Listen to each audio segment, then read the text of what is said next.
Assalamualaikum warahmatullahi wabarakatuh.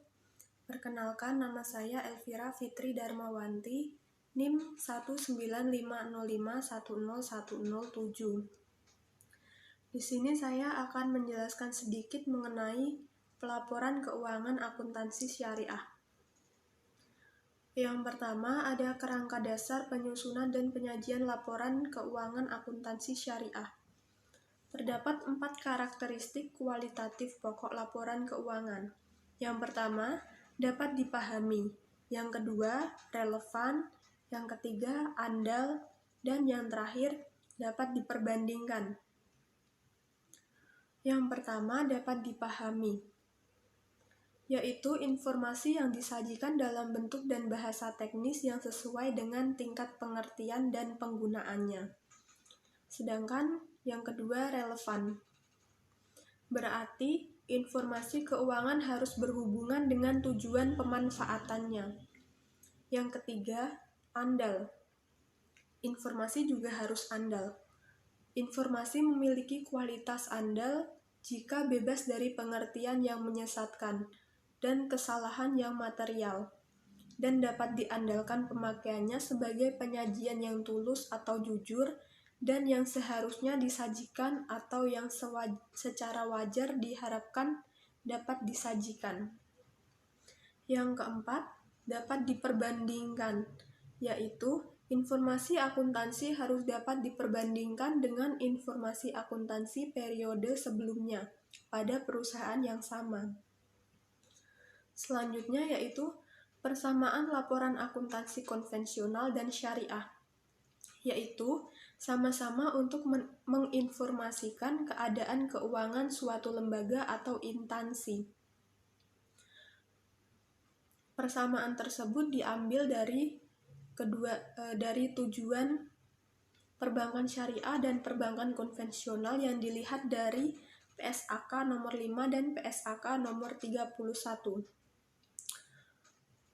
Tujuannya yang pertama yaitu informasi khas mengenai posisi keuangan perusahaan pada periode tertentu. Yang kedua, informasi laporan keuangan mengenai hasil usaha perusahaan dalam periode tertentu. Yang ketiga, informasi yang dapat membantu pihak yang berkepentingan untuk menilai kondisi dan potensi suatu perusahaan. Yang terakhir, informasi penting relevan dengan kebutuhan pihak berkepentingan dengan laporan kebutuhan yang bersangkutan. Selanjutnya yaitu perbedaan laporan akuntansi konvensional dan syariah. Dari segi pelaporan, akuntansi konvensional atau bank konvensional ada 5 pelaporan. Yang pertama, neraca.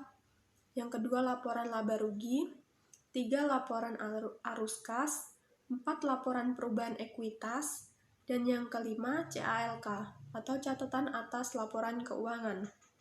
Sedangkan bank syariah ada 8. Yang pertama, neraca. 2, laporan laba rugi. 3, laporan arus kas. 4, laporan perubahan ekuitas.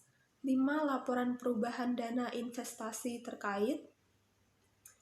6, laporan rekonsiliasi pendapatan dan bagi hasil.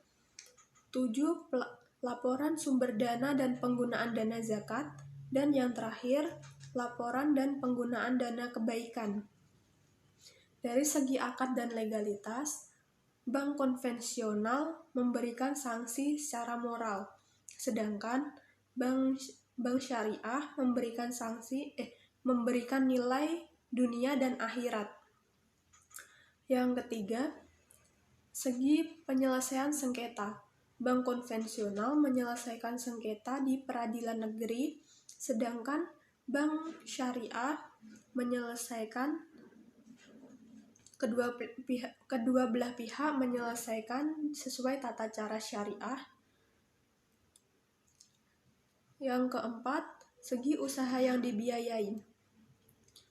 Bank konvensional tidak mempertimbangkan jenis investasinya dan penyaluran dananya dilakukan untuk perusahaan yang menguntungkan, baik itu untuk kegiatan yang halal ataupun kegiatan yang haram. Yang bank syariah yaitu hanya membiayai usaha proyek halal, bermanfaat bagi masyarakat, dan menguntungkan bagi pihak bank ataupun mitra usahanya. Yang terakhir, segi pendapatan atau laba. Bank konvensional mendapatkan laba dari bunga yang didapatkan dari hasil pembiayaan antara pihak bank dan nasabah.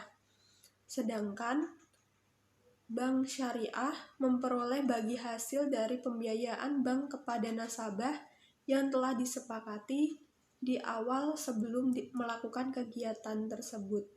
Sekian materi dari saya. Wassalamualaikum warahmatullahi wabarakatuh.